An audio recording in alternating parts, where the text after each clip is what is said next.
Purna Swaraj. In December 1929, under the leadership of Jawaharlal Nehru, the Congress held its annual session at Lahore.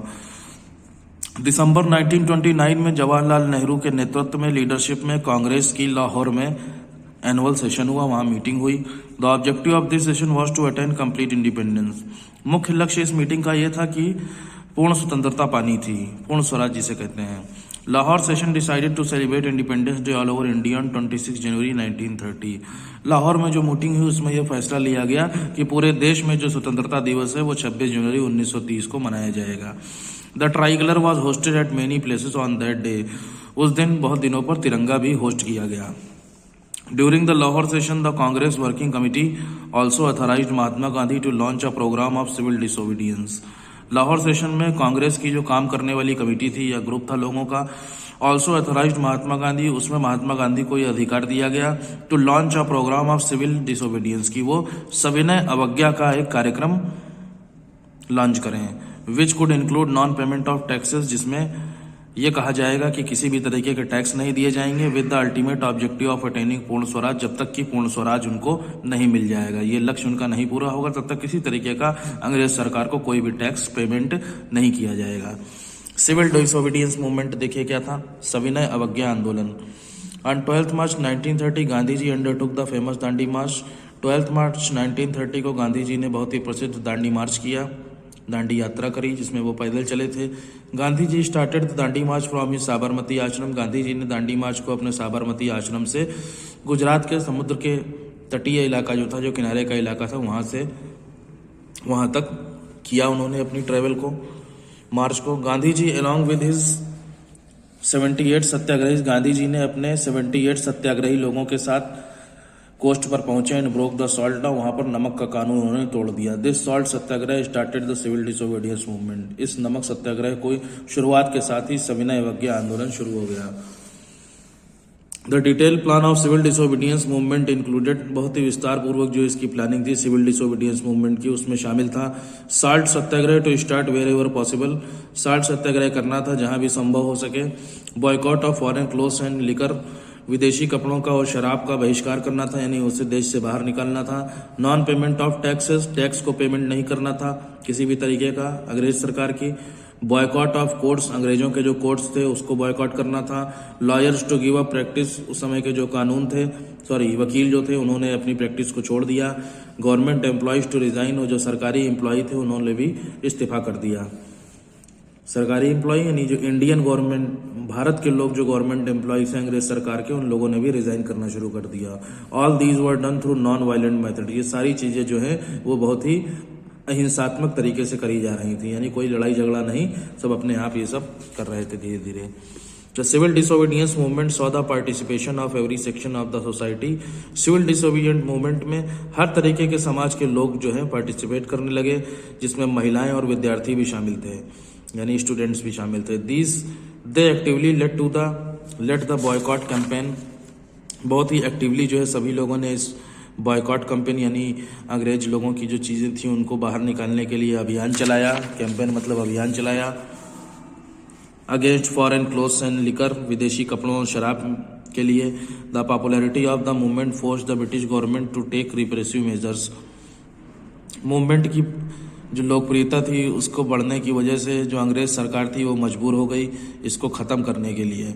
People were arrested all over the country, उसके बाद अंग्रेज सरकार ने सभी जगहों से लोगों को पकड़ना शुरू कर दिया। However the movement did not subside and force the government to resort to conciliatory measures, लेकिन फिर भी ये जो आंदोलन था इसकी वजह से सरकार की जो मजबूरी थी वो दबी नहीं, यानी कुछ कम नहीं हुआ। To resort to conciliatory measures, और सुधार करने की जो कुछ चीज़ें थीं उसके लिए सरकार को, अंग्रेज सरकार को मजबूर होना पड़ा। In 1931 Gandhi ji signed the Gandhi Irwin pact. 1931 में गांधी जी ने गांधी इरविन समझौता किया and suspended the civil disobedient movement, और सविनय अवज्ञा आंदोलन को खत्म कर दिया।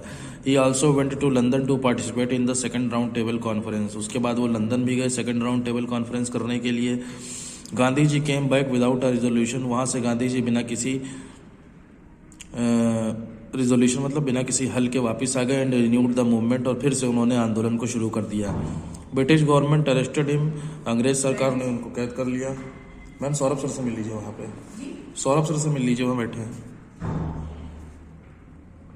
इन 1931 Gandhi ji sign the Gandhi Irwin pact. 1931 में गांधी जी ने गांधी इरविन समझौते के ऊपर साइन किया and suspended the civil disobedient movement, और वहाँ पर उन्होंने सविनय अवज्ञा आंदोलन को सस्पेंड कर दिया। He also went to London to participate in the second round table conference. इसके बाद वो लंदन में गए। He also went to London to participate in the second round table conference. वहाँ पर उन्होंने सेकेंड राउंड टेबल कॉन्फ्रेंस में meeting में हिस्सा लिया। Gandhi ji came back without a resolution. Gandhi ji जो है दोबारा बिना किसी हल के वापस आ गए और मूवमेंट को फिर से इन्होंने शुरू कर दिया। उसके बाद ब्रिटिश गवर्नमेंट ने उन्हें कैद कर लिया and declared Congress as illegal, और कांग्रेस को गैर कानूनी कर दिया। ब्रिटिश गवर्नमेंट ने उन्हें कैद कर लिया और कांग्रेस को गैर कानूनी डिक्लेयर कर दिया। Poona pact. In 1932, the British government announced separate electorates for minorities, including the scheduled caste. 1932 में जो अंग्रेज सरकार थी, उन्होंने एक अलग से चुनाव मंडल, सेपरेट इलेक्टोरेट्स फॉर माइनॉरिटीज, अल्पसंख्यकों के लिए, यानी ऐसे धर्म के लोग जिनकी संख्या कम थी देश में, उनके लिए अलग से इलेक्टोरेट्स बनाने के लिए अनाउंसमेंट किया, इंक्लूडिंग द शेड्यूल्ड कास्ट्स, जिसमें कि शेड्यूल्ड कास्ट्स के लोग भी शामिल थे। Gandhi ji oppose the idea. Gandhi ji ने इस आइडिया को गलत कहा।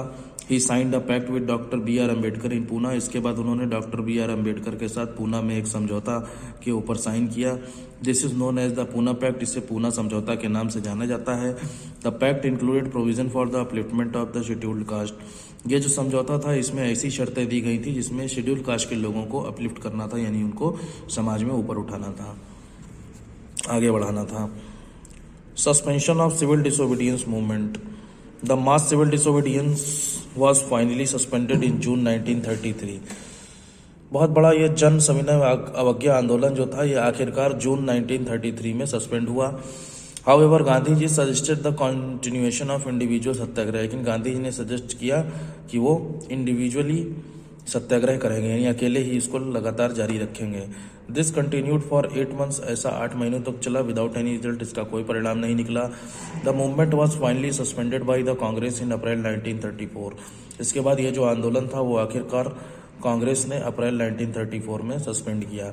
1935 the British government announce the government of India act. 1935 में अंग्रेज सरकार ने government of India act announce किया। The act propose the creation of a confederation of Indian provinces and princely states at the centre.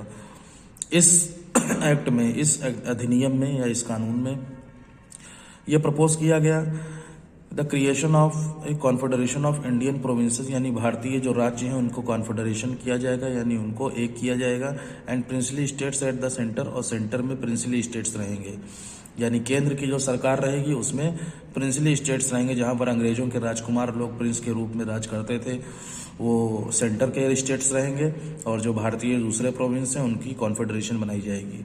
It also propose the creation of a central legislature with 2 houses. इसमें यह भी propose किया गया, यह भी बताया गया कि केंद्र की एक विधानसभा बनाई जाएगी, केंद्र की एक लेजिस्लेचर बनाई जाएगी, विधायिका बनाई जाएगी, जिसके 2 सदन होंगे, 2 हाउस होंगे। Cripps mission. In March 1942 the British government sent the Cripps mission to India. क्या कह रहे हैं, मार्च 1942 में अंग्रेज सरकार ने क्रिप्स मिशन को भारत में भेजा। It was headed by sir Stafford Cripps. इसके मुखिया सर स्टैफर्ड क्रिप्स थे, who was to meet the Indian leaders, जो कि भारतीय नेताओं से मिलना चाहते थे, एंड ऑफर डोमिनियन स्टेटस, और डोमिनियन स्टेटस ऑफर करना चाहते थे इंडियन लीडर्स को। डोमिनियन स्टेटस बोलते हैं कि जिससे कि जो इंडियन लीडर्स हैं वो अपने आप को ऊंचा समझें, कह लो कि मूर्ख बनाने के लिए आए थे बस, कि हम तुमको डोमिनियन स्टेटस देंगे।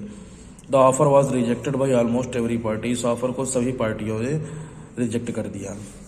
मतलब फिर से अंग्रेज लोग क्रिप्स मिशन के थ्रू एक बार अपने आप को यहाँ पर मेन बनाने के लिए आए थे, मुखिया बनाने के लिए आए थे, लेकिन फिर से लोगों ने मना कर दिया, भारत के लोगों ने, लीडर्स ने। क्विट इंडिया मूवमेंट, भारत छोड़ो आंदोलन। The failure of the Cripps mission to offer anything substantial force the Congress to launch another movement. Cripps mission की असफलता की वजह से टू ऑफर एनीथिंग सब्सटेंशियल, यानी किसी भी तरीके का कोई भी फायदेमंद चीज़ ना होने की वजह से कांग्रेस को मजबूर होना पड़ा एक दूसरे मूवमेंट के लिए। Many of its leaders believe that time had come to take action to force the British to quit India. बहुत सारे कांग्रेस के नेताओं को ये विश्वास हो गया कि अब ये समय आ गया है कि हम कोई ऐसा फैसला लें जिससे कि भारत के जो अंग्रेज लोग हैं वो पूरी तरीके से भारत को छोड़ने पर मजबूर हो जाएं। In August 1942 the All India Congress committee launch the quit India movement. इस तरीके से अगस्त 1942 में ऑल इंडिया कांग्रेस कमेटी को लॉन्च किया गया भारत छोड़ने के लिए। The quit India movement, launch the quit India movement. अगस्त 1942 में ऑल इंडिया कांग्रेस कमेटी, जो ऑल इंडिया कांग्रेस कमेटी थी, उसने भारत छोड़ो आंदोलन को लॉन्च किया। गांधी जी आज the people to either free India, Gandhi ji ने लोगों से कहा या तो जो है भारत को आज़ाद कर दो from the clutches of the British और die to in its attempts. लोगों ने कहा भारत को आज़ाद अंग्रेज़ों के क्लचेज से, यानी अंग्रेज़ों के जो क्लचेज ऑफ अंग्रेज़ों के हाथों से भारत को आज़ाद करा दो या फिर इसको करवाने में डाई हो जाओ, मर जाओ। This led to the popular slogan, ये जो है आपका बहुत ही लोकप्रिय स्लोगन से आगे बढ़ा, जिसे टू और डाई, नहीं करो या मरो के नाम से यह आंदोलन आगे बढ़ गया। The quit India movement spread to all parts of the country. इस तरीके से भारत छोड़ो जो आंदोलन था वो देश के सभी हिस्सों में फैल गया। The government arrested all the leaders of movement, सरकार ने सभी आंदोलन के सभी नेताओं को अरेस्ट कर लिया। महात्मा गांधी जी भी पकड़ लिए गए। Indian national army, Subhash Chandra Bose revived the Indian national army. Subhash Chandra Bose ने फिर से इंडियन नेशनल आर्मी बनाई, also known as the Azad Hind Fauj, जिसे आज़ाद हिंद फौज के नाम से भी जाना जाता था।